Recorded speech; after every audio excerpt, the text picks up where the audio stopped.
Oke, oke. Ya, makasih. Silakan. Ya. Kedua, apa yang kedua itu? Kedua, nah, iya, apa nih?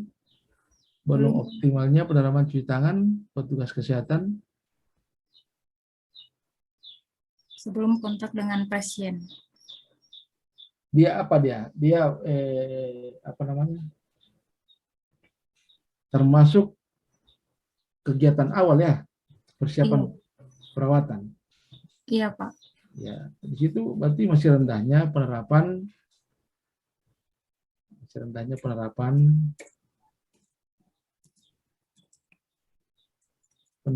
apa istilahnya itu?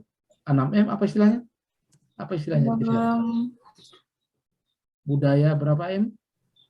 Sasaran keselamatan pasien Pak. 5 momen cuci tangan saja Pak berarti. 5 momen cuci tangan. Ya, itu.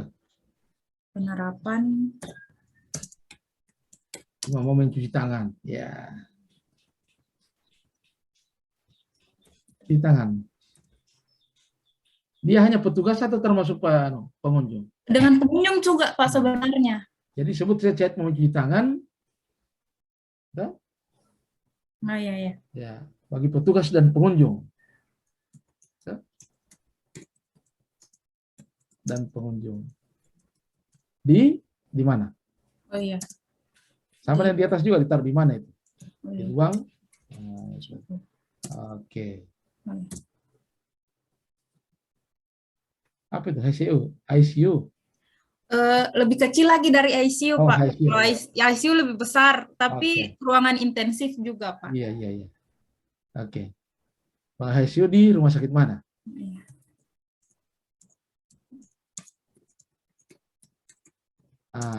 Di atas juga begitu. Harus ada lokus dan fokus. Nah, yang di atas juga ruang itu. Oke. Ketiga, ini belum efektifnya pendokumentasian diagnosa keperawatan.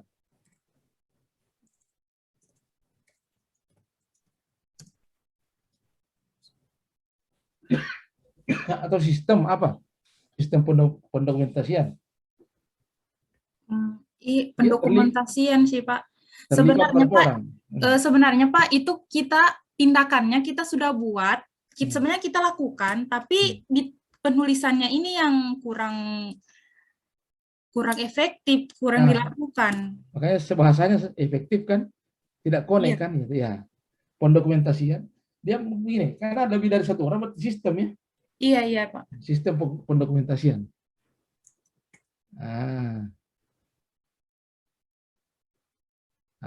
Oke, baru lanjutkan di mana? Di ruang. Oh iya. Karena suara saya lokus dan fokus. Iya, aman kan? Coba Roma di dalam bahasanya. Copy ke dalam itu, bahasa di atas itu. 1, 2, 3 itu ya. Di sini Pak. Iya, copy ke dalam, bahasakan di situ.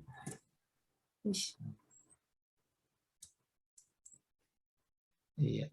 Kalau dalam kolom biar 1,5 spasi atau 1 spasi boleh. Oh iya. Jangan 2 spasi kalau dalam kolom. Ya, 1 spasi boleh. Karena kalau dalam kolom itu jomplang sekali kalau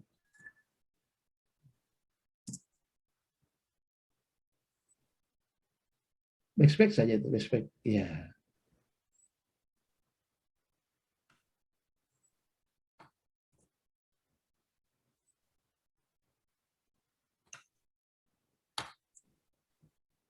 Backpack itu. Iya. Rapikan, jadi 2 spasi saja. Yang di atas itu rapikan.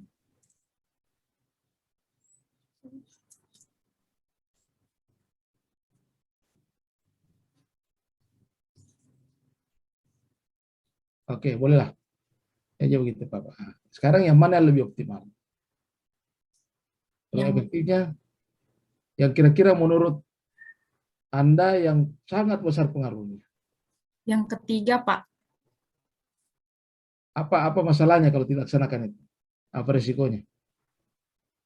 Kalau tidak dilaksanakan, Kalau tidak efektif?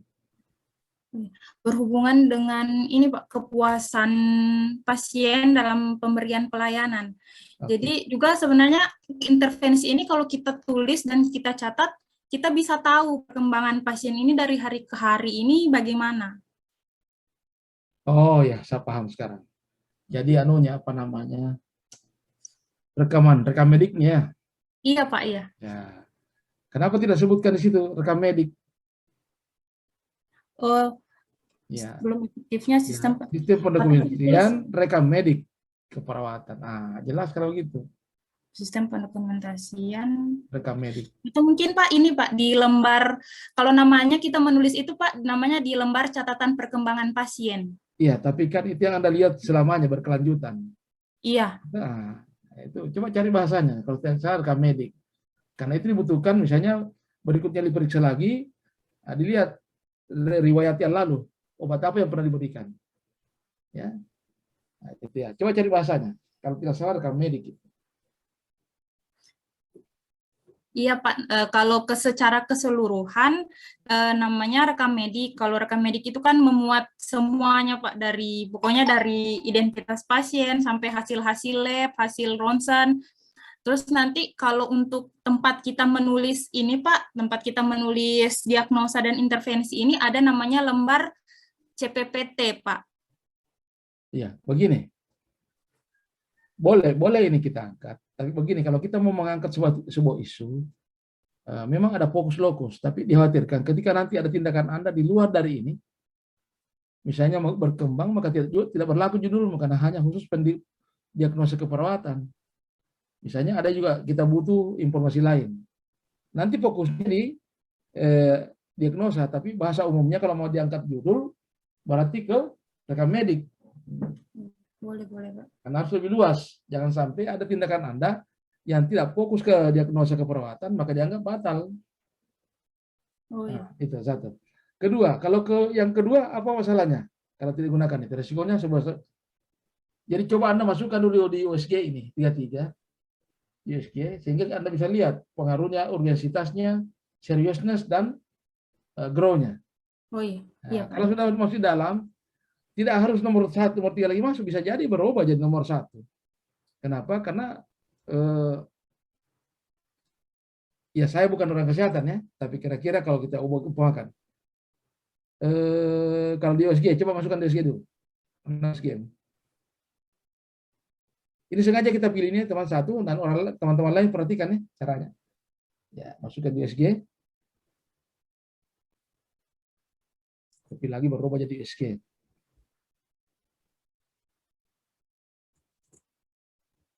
Ya, rubah di atasnya jadi USG.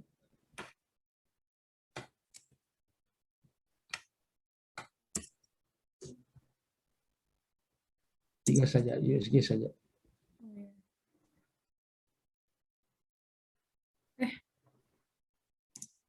Tidak, tinggal kolom-kolomnya itu U, S, G. Hilangkan berapa itu?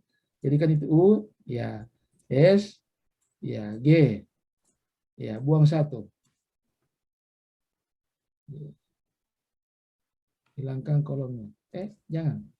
Kolom saja, jangan row.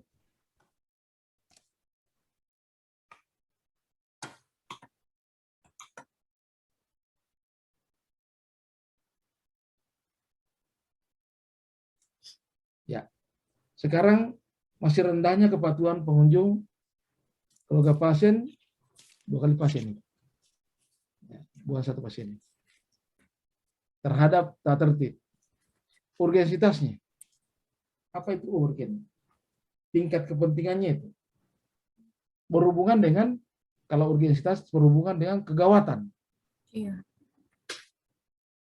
Kalau tidak dilaksanakan, maksudnya ini tingkat kegawatannya bagaimana kira-kira? Pengaruhnya kalau tidak dilaksanakan bagaimana terhadap kenyamanan pasien dan teman pasien, kemudian kemungkinan silang penyakit, kemudian tingkat ketergangguan perawat, kira-kira berapa? 4, Pak. Silakan. Anda lebih tahu. Ya, serius Nas. Ini butuh waktu, semakin cepat dibutuhkan waktu untuk menyelesaikan persoalan ini, semakin tinggi nilainya.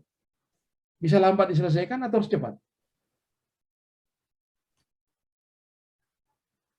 Kalau ini sebenarnya lebih cepat, Pak. Nah, Karena bisa kita kasih edukasi langsung. ya, berarti sebaiknya angkanya 5. Nah, kemudian tingkat perkembangannya kalau dilakukan, daya rusaknya misalnya kalau dilakukan perbaikan secepatnya, apa akibatnya? Berapa kira-kira pengaruhnya? Kalau misalnya berapa besar Anda diganggu? Karena kalau saya pernah jadi pasien, yang paling saya benci itu kalau ribut. Oh iya. Saya masuk malah saya di intermedi, tidak boleh ada suara saya dengar. Bisa naik tensinya saya kalau, karena pengalaman saya waktu saya kena penyakit jantung, waduh sama sekali tidak boleh. Kalau ada orang berteriak langsung tensi naik. Nah, Anda perkirakan berapa angka? 5 berarti. Nah, baru masih rendahnya penerapan 5 momen cuci tangan. Nah ini, berapa tingkat kegawatannya kalau tidak lakukan? 5 kayaknya. Nah, kemudian seriousness, seberapa tingkat kecepatan harus diselesaikan. Ya, semakin butuh waktu cepat diselesaikan, semakin tinggi nilainya. Kalau bisa lambat-lambat ya bisa kurang-kurang. Ya, kemudian pengaruhnya, daya rusaknya kalau dilakukan ini semakin berapa besar pengaruh daya merusaknya kalau tidak diselesaikan. Grow.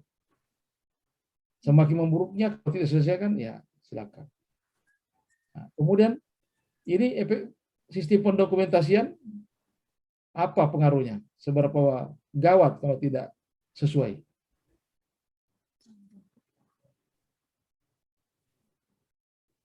Ini sama dengan kuis TTS ini. Menurut Anda, kalau ini tidak efektif, bagaimana pengaruhnya terhadap sistem pengobatan atau apa di sana? Berapa besar?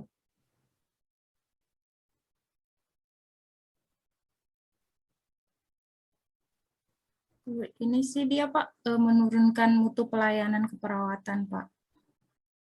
Iya, maksudnya itu mutu pelayanan dibandingkan tingkat yang di atasnya, daya rusaknya di atas, yang mana lebih tinggi kalau Anda? Kita kan hubungannya dengan tugas Anda di situ, perawat. Kalau mutu pelayanan kan penting, tapi ini kerja bersama. Bukan cuma tugas Anda. Tapi tentang nyawanya orang itu, kalau kita berbicara tentang urgensi, kegawatan, berapa besar pengaruhnya terhadap keselamatan nyawa pasien. Urgensi itu sebenarnya. Berapa mendesak harus diselesaikan. Semakin cepat, semakin tinggi nilainya. Tapi kalau bisa di lama-lama tidak terlalu mendesak, ya nilainya juga bukan maksimal. Kemudian, tingkat daya rusaknya, kalau Anda tidak selesaikan ini, berapa besar pengaruhnya merusak.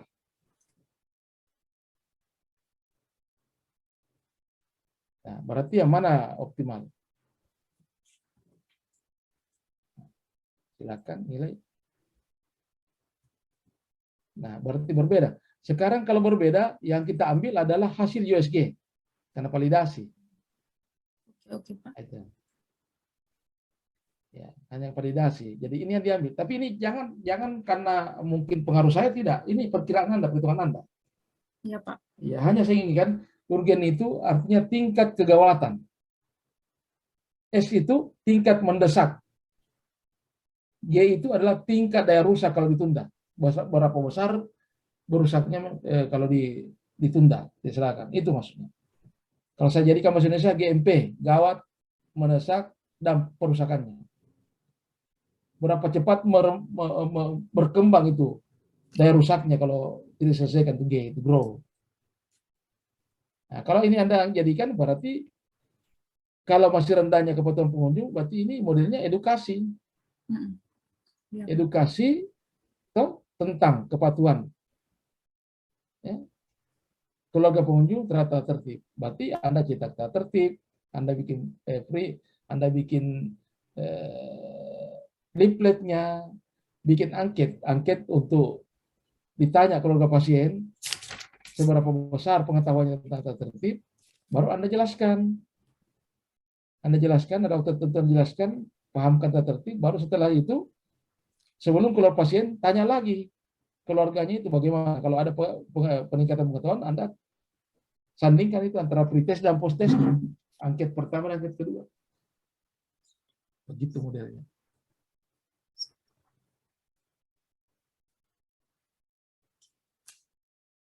Maka bikinlah fishbone-nya, di kepalanya ditaruh masih rendahnya kepatuhan pengunjung atau keluarga pasien terhadap tata tertib. Double pasiennya dihilangkan satu pasien. Oh iya. Ya, terhadap tata tertib pengunjung di rumah sakit. Nah, baru penyebabnya, apa yang menyebabkan? Itulah yang tadi Anda jelaskan, di latar belakangnya apa semua itu. Bisa gunakan dari material, ya, milieu, apa, jadi sumber daya manusianya, alatnya, lingkungannya. Mau gunakan 7S juga boleh, 4M juga boleh. Sehingga ditemukanlah apa kira-kira yang menjadi caranya kita menyelesaikan. Ada bayangan?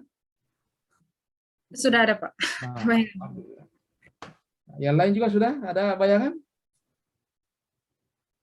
Iya, Pak. Nah, oke. Selanjutnya kegiatannya tinggal Anda buat. Nah, sekarang Siti Sulfitra coba buat tuh apa kegiatannya kira-kira. Saya gambarkan teman-temannya. Kalau kegiatannya dalam ini sudah ada contohnya juga, itu diawali dari persiapan. Persiapan pelaksanaan itu aktualisasi. Nah, biasanya 3 tahapan. Kalau kita persiapan itu idealnya. Pertama konsultasi dengan mentor. Ya. Konsultasi dan meminta persetujuan mentor. Tahapan kedua, iya, koordinasi dengan teman sekerja. Kenapa? Karena sebentar mau bikin tim kerja tuh. Paparkan dulu di depan teman-teman Anda di ruangan tentang rencananya. Karena sudah mendapat persetujuan dari mentor tuh, baru paparkan dengan teman-teman. Kemudian tahapan ketiga mengusulkan tim kerja. Nah, itu. Oke. Itu satu. Kegiatan kedua, karena ini mungkin mengarah ke edukasi, Sulfitra, berarti kegiatan keduanya itu penyiapan. Persiapan, tadi persiapan pelaksanaan. Ini kedua ini pembuatan media. Pembuatan persiapan media, penyusunan media, dan administrasi. Tahapan pertamanya, ya jelas mencari referensi dulu. Tentang apa? Tentang edukasi. Kemudian kedua, menyusun desain. Ya, mencari referensi dan bahan dan alat yang dibutuhkan. Kemudian kedua, menyusun desain, membuat desain. Desain apa? Desain materi yang mau dibuat. Materinya, desainnya, leafletnya. Ya, kalau mau bikin stiker, banner itu taruh di ruang amus itu, bagaimana langkah, tata tertib itu, gitu ya, didesain itu. Kemudian ketiga, penyusunan administrasi pendukung. Apa itu Pak administrasi pendukung? Misalnya nanti Anda bikin angket. Ya, angket itu administrasi pendukung. Anda membuat angket pretest, angket posttest. Kemudian Anda membuat nanti daftar hadir kalau Anda mau daftar hadir. Tapi Siti ini tidak perlu daftar hadir. Bukti saja, bukti hadir karena tidak takut program banyak. Setiap pasien masuk ada keluarganya baru kasih angket. Mau keluar kasih angket lagi, jawab. Tidak kayak orang lain, kalau murid ya, ada pretest posttest karena banyak murid. Ini kan mungkin cuma 5 selama 1 bulan atau 10. Tapi usahakan ada setiap itu ya pasien masuk beri angket, pretest posttest. Nah, itu. Sudah 2 kegiatan. Kegiatan ketiga adalah karena ada tadi tim kerja, berarti rapat tim dan finalisasi.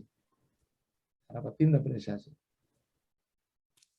Tahapan pertama, pemaparan materi dan media di hadapan tim.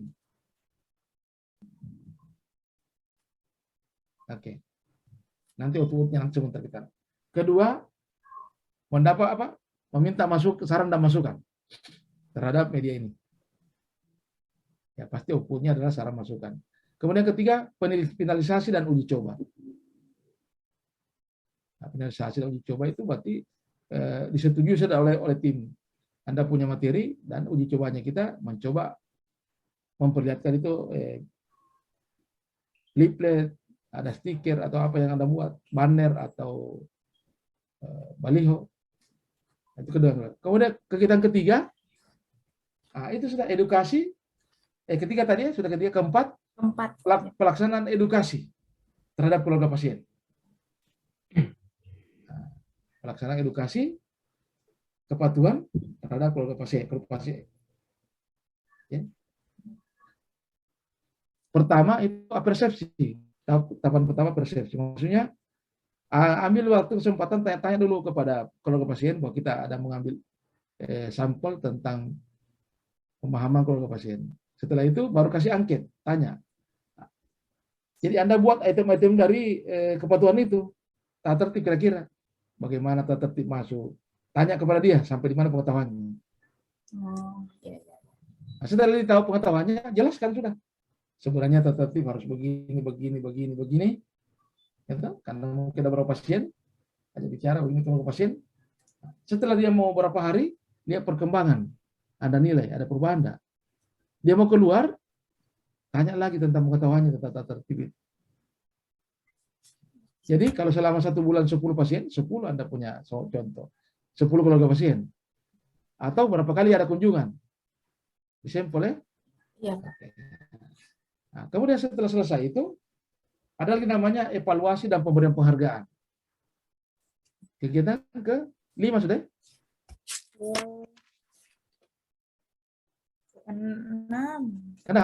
Ke-6. Oke. Jadi evaluasi dan pemberian penghargaan. Maksudnya yang dievaluasi ini tahapan pertama merekapitulasi hasil pretest dan posttest dari pengunjung ya? Iya Pak. Ya. Kemudian kedua menyandingkan hasil pretest dan posttest dalam sebuah tabulasi grafik tuh supaya dilihat trennya. Masuk dia berapa pengetahuannya, keluar dia berapa dia tahu. Ada? Kemudian ketiga, ya pemberian penghargaan. Ya biar cuma ucapan terima kasih atau apa penghargaan karena yang bagus kan. Kepada yang bagus nilainya diberikan penghargaan. Ada alamatnya, Anda kirimkan barang ke sertifikat atau apa. Mau pasien yang bagus, kalau pasien yang bagus. Sudah 6. Nah, yang ke-7, monitoring dan evaluasi. Kok Pak ada lagi evaluasi Pak? Iya. Yang tadi evaluasi perubahan perilaku, yang evaluasi ini adalah jumlah kegiatan. Jadi monitoring evaluasi. Tahapan pertama, pengukuran capaian. Yang dimaksud pengukuran capaian ini, Anda menghitung berapa tahapan kegiatan direncanakan. Misalnya 7 kali 3, 21 misalnya tahapan itu. Berapa yang terlaksana? Sehingga rumusnya, realisasi dibagi dengan rencana dikali 100%. Maksudnya berapa kegiatan terlaksana dibagi dengan jumlah tahapan kegiatan rencanakan kali 100%. Berarti di situ berapa persen? Nah, tahapan kedua, kita ingin mendapatkan masukan karena tidak mungkin kita dapat lihat hasil dampaknya dalam 1 bulan. Sehingga kita minta testimoni. Nah, testimoni di sini ya mungkin video singkat dari kepala ruangannya atau kepala rumah sakitnya. Mungkin dari salah satu dari pasien, kita ambil video singkatnya, dan salah satu dari pasien atau keluarganya, dan salah satu dari teman sekerja kita. Testimoni itu. Kemudian tahapan ketiga, pelaporan dan rencana tindak lanjut. Pelaporan ini, item-item yang kita anggap kegiatan inti kita laporkan kepada mentor. Dan yang belum terlaksana dijadikan rencana tindak lanjut. Misalnya, tadinya masih ada kurang anunya pasien, belum semua mencapai hasil yang kita harapkan, itulah menjadi jangka menengah. Cara apa lagi dilakukan untuk supaya jangka menengahnya lebih bagus hasilnya. Jangka panjang diharapkan sudah tertib itu pasien. Dengan memahami itu, ditaruh di loket-loket itu, leaflet untuk kepatuhan. Kalau perlu Anda lombakan di jangka panjang. Kalau pasien yang bagus, kasih hadiah. Dilombakan. Aman? Aman, Pak. 7 kegiatan. Berarti Dengan- kalau mau dilombakan mungkin nanti kerjasama dengan pihak mana ya, bagian rumah sakit ya yang berhubungan dengan itu mungkin ya Pak. Iya, koordinasi karena kolaboratif. Tapi bukan 1 bulan ini. Yang 6 bulan ke depan atau 1 tahun ke depan. Yang 6 bulan ini, yang 1 bulan ini jangan dulu. Hanya mengevaluasi dulu. Karena kita cari pekerjaan yang bisa kita selesaikan selama 1 bulan. Jadi ini untuk semuanya kurang lebih begitu kegiatan dan tahapannya. Dan contohnya sudah ada. Ya. Karena saya berharap, karena kita ini termasuk banyak gangguan jadwal baku tabrak-tabrak, jadi kita lebih banyak diskusi di ruang WA Group. Nah, jadi kita tidak ketemu lagi tanggal 20, tapi kita akan ketemu di tanggal 27. 25 dulu. 25. 25 dulu. 25 siang. Jam 3 ya. Kita jam 3 sampai Iya, Pak. iya jam 3 sampai jam setengah 5. Nah, saya maunya di hari Sabtu tanggal 25 ini kita lebih banyak pemaparan sudah. Kalau bisa sudah ada yang tampil memperlihatkan rancangannya, ya. Kemudian di tanggal 27 ya, 27 ini sudah penandatanganan ini. Di 25 ini sudah harus selesai dan 26 itu hari Minggu sudah tanda tangan kita. Ya. 27 ini kita anggap tinggal latihan ya. Kita latihan di tanggal 27. Pemaparan karena sudah masuk semua rancangannya. Sudah paling tidak tanggal 26 itu sudah sama Ibu Dewi itu. 27 tinggal latihan kita untuk persiapan 28 ujian kita. Aman? Iya, Pak. Saya kira Pak. mempercepat itu kita berikan contoh-contoh supaya kalian aman. Jangan tak gantung. Ya, jadi hari Senin jam 10 tidak perlu kita ketemu. Kita selesaikan hari ini. Pak mau bertanya, Silakan. ini yang rancangan aktualisasi ini media-medianya juga sekalian kita buat Pak berarti? Iya. Media yang mau kita gunakan? Oh belum. Oh belum? Nanti diaktualisasi. Ini baru direncanakan. Betul? Oh iya. Nanti Maksudnya mungkin dilampirkan atau bagian begitu Pak? Belum. Berarti kita sudah ada memang itu. Jangan dulu. Oh iya siap. Simpan dulu. Kalau Anda penelitian pasti dia bilang, ini barang sudah ada. Berarti bukan rancangan ini. Nah, simpan dulu. Setelah selesai tanggal 28 itu baru bikin medianya. Kita sudah banyak bermain di WA Group, diskusi. Kalau perlu kita sepakati bikin sendiri Zoom. Kalau ada yang mau diskusi. Nah, diatur itu, cari waktunya saya kosong, kalian punya waktu kosong juga. Dan nanti kalau sudah habis rancangan, sudah ada di room coach itu mengisi setiap minggu. Laporan perkembangan kegiatan tiap mingguan. Nanti Ibu Dewi banyak menjelaskan nanti. Ibu Dewi tahu itu. Ibu Dewi itu coachan evaluator andalan itu. Pasti kalian nanti tak hede-hede ditagih oleh Ibu Dewi. Tidak bisa lambat dia itu. Tanggal 27, 28, tanggal 25 itu dia sudah tagih kalian itu dia laporan. Dan banyak berkonsultasi, bukan cuma kepada saya, kalau kebijakan-kebijakan ke evaluator, ke Ibu Dewi. Dia tahu bagaimana mekanismenya. Ada lagi yang mau tampil? Ini ada. Mas Eva, silakan Eva. Apa yang mau ditanyakan? Ini Pak, yang saya Pak. Ya. Tadi yang mengenai judul saya, izin share screen. Oh, boleh, silakan. Nah, sebentar yang presiden tadi sebentar ya. Oke, silakan Eva. Eva dulu. Yang mana tadi? Oh ini.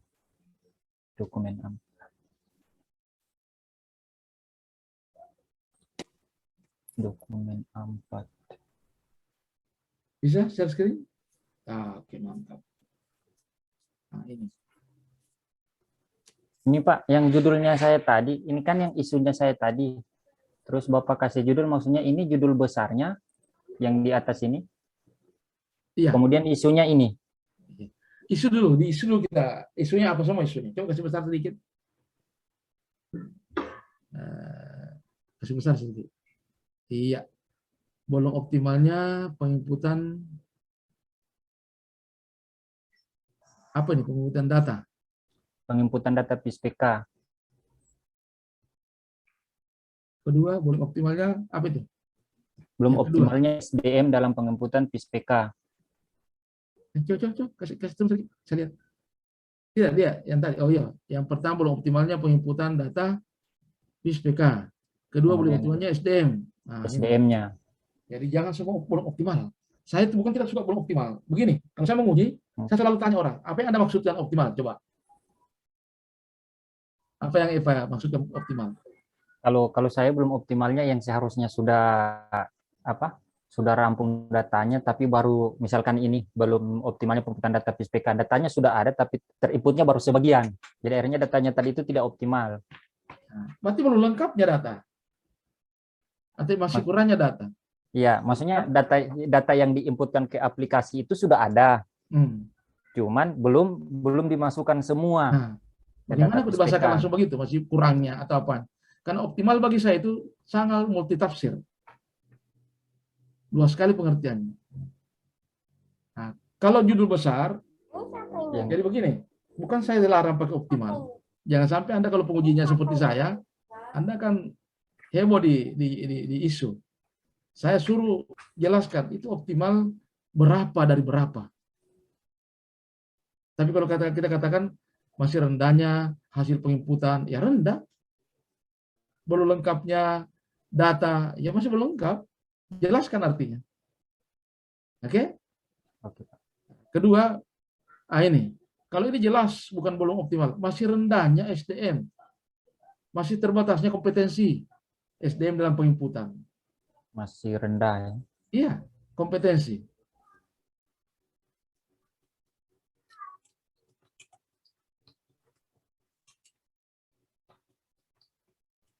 Kompetensi kan? Nah, kompetensi SDM dalam penginputan. Ya, berarti kompetensinya, pemahamannya dalam penginputan itu rendah. Nah, kalau yang ketiga ini pengarsipan data, belum efektifnya sistem pengarsipan data. Nah, kalau efektif itu jelas maksudnya. Tidak belum sesuai yang diharapkan.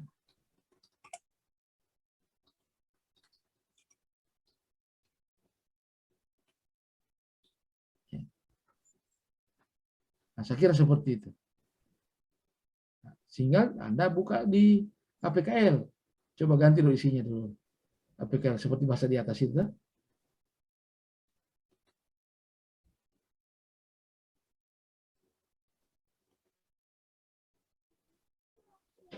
Apa?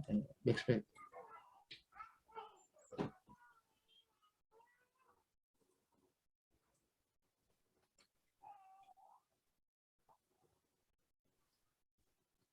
Ya, backspace. Oke.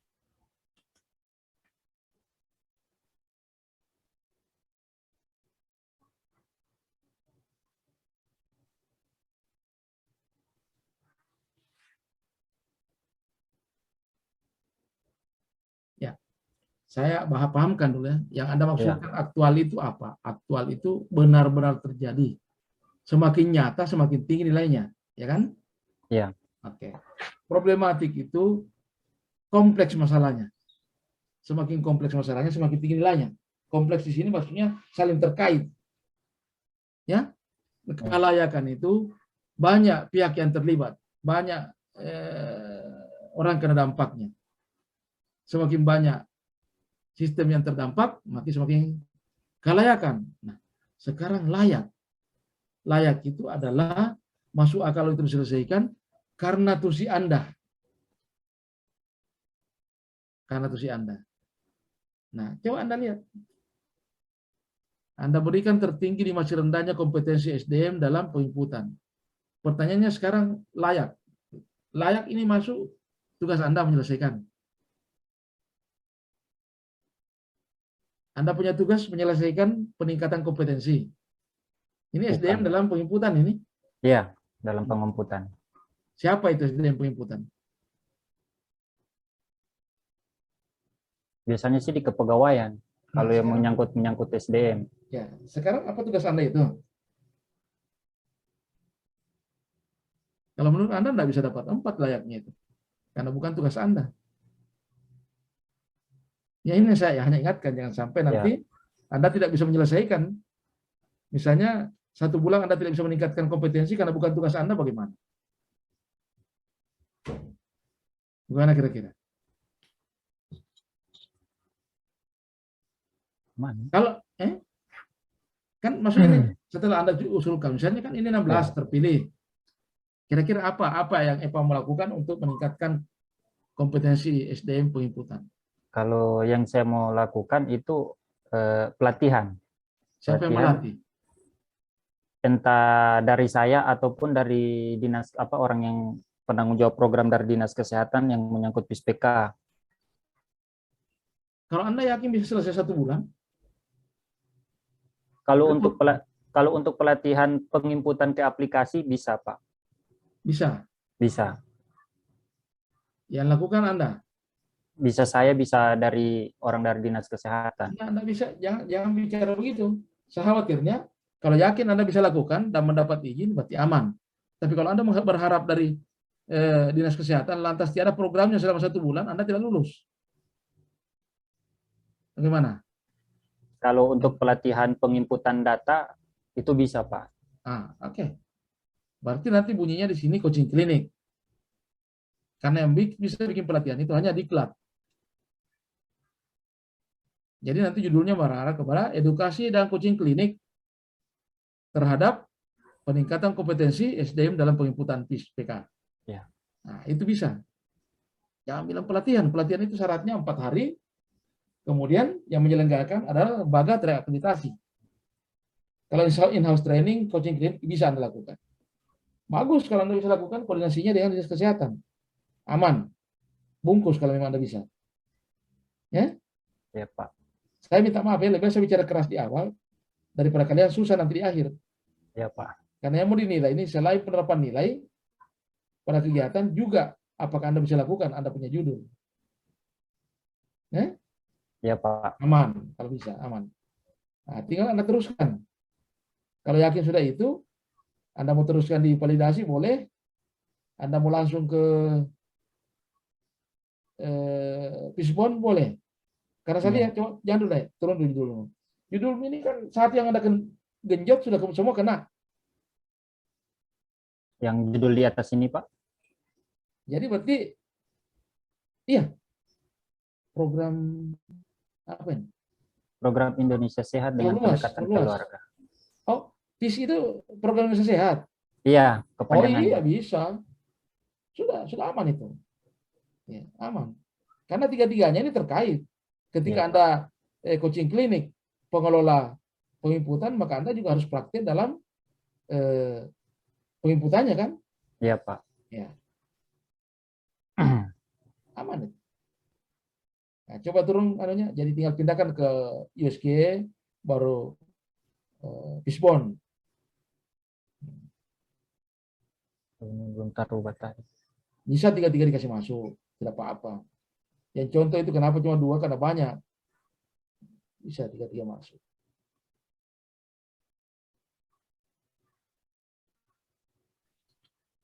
Salah. Mana tadi? Ini seharusnya ketik.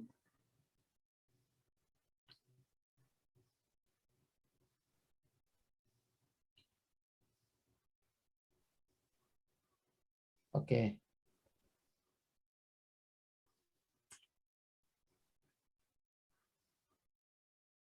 Nah, coba di anunya di ini kedua. Oke, pindahkan dulu.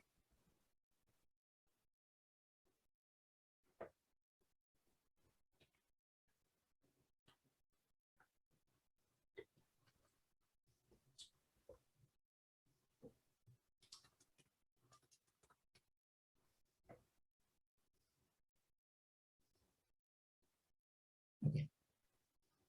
Selesai ya. Ini silakan ada validasi di sini kan. Ini kembali berdasarkan tingkat kegawatannya, kemudian tingkat mendesak dan tingkat daya rusaknya kalau lambat diselesaikan. Ya.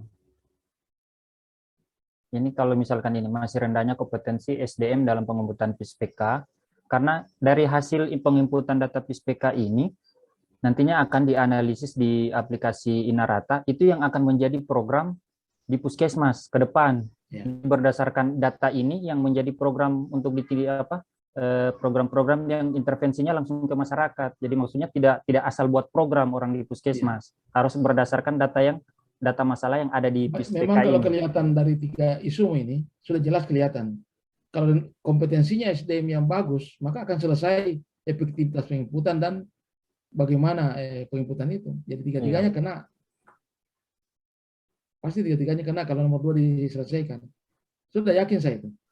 Saya tadi hanya ragu tentang kemampuan melaksanakan. Kewenangan, bukan kemampuan. Ya. Kewenangan, siapa yang melaksanakan. Kalau Anda bisa, dan bisa diberikan kewenangan oleh mentor, luar biasa itu. Siapa? Ya, memang awalnya saya kan epidemiologi kesehatan memang agak berkaitan dengan ini. Karena kita di epidemiologi menganalisis ini.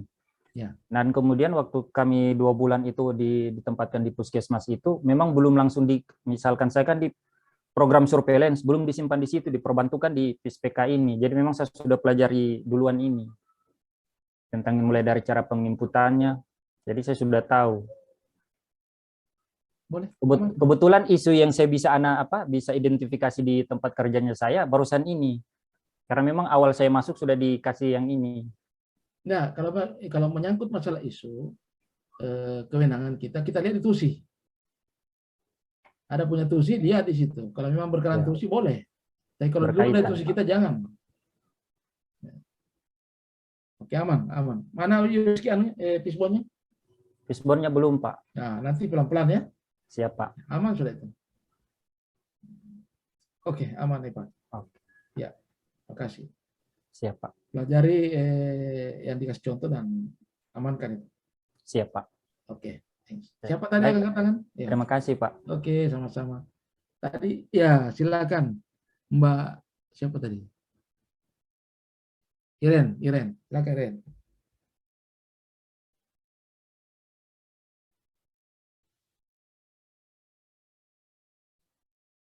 Oh, 1 orang lagi ya? Waktunya kita sudah mau habis. Oke.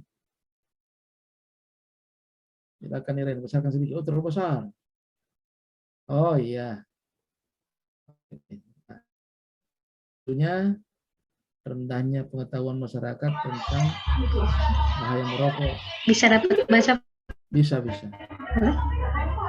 Oke ya, jadi Pak, ini saya punya mohon untuk dikoreksi. Yang pertama untuk identifikasi isu. Yang pertama, rendahnya pengetahuan masyarakat tentang bahaya merokok di wilayah kerja Puskesmas Lolantang. Kemudian yang kedua, terbatasnya cakupan penyebaran informasi kesehatan lewat media digital di wilayah kerja Puskesmas Lolantang. Kemudian yang ketiga, rendahnya pengetahuan remaja putri tentang anemia gizi besi di wilayah kerja Puskesmas Lolantang. Kemudian untuk penetapan isu menggunakan analisis APKL. Di sini untuk ranking 1 itu tentang rendahnya pengetahuan remaja putri tentang anemia gizi besi. Yang kedua tentang rendahnya pengetahuan masyarakat tentang bahaya merokok, dan yang ketiga terbatasnya cakupan penyebaran informasi. Kemudian ditapis lagi kayak USG, dan di USG juga masih sama Pak untuk yang peringkat 1 masih tentang rendahnya pengetahuan remaja putri. Tinggal masuk ke Pisbon tapi belum selesai Pak.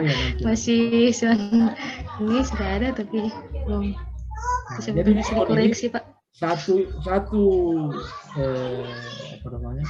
sirip bisa lebih dari 1 penyebab. Ya, misalnya dalam manusianya bisa lebih dari 1, materialnya lebih dari 1, ya, jangan cuma 1. Iya Pak.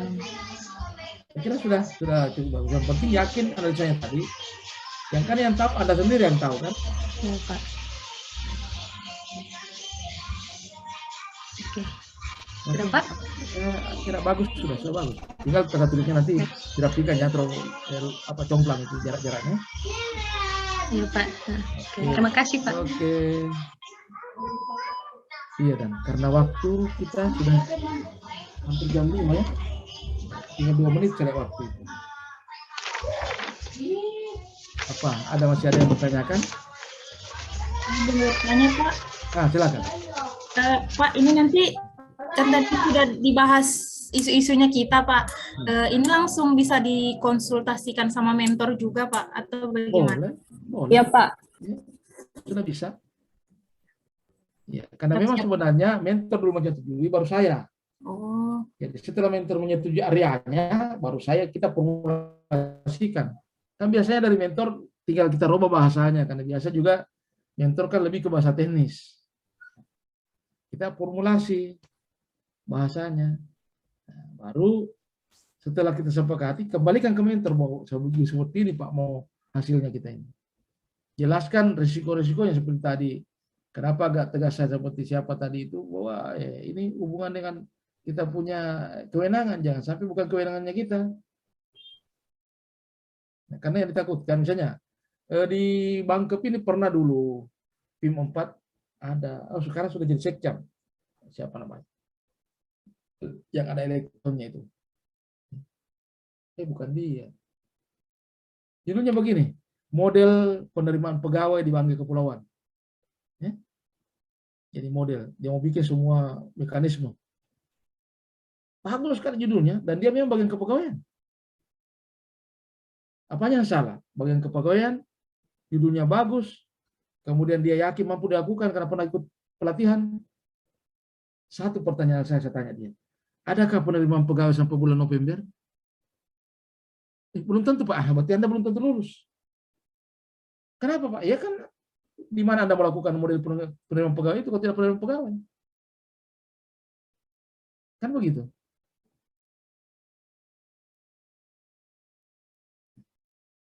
Sama dengan ada juga pernah perawat yang mengajukan mekanisme pelaksanaan apa itu ya, model operasi apa, tumor apa itu. Karena dia katanya dia paham betul itu. Bagus, dia memang ahlinya. Cuma pertanyaan saya, adakah kira-kira pasien tumor nanti selama 1 bulan?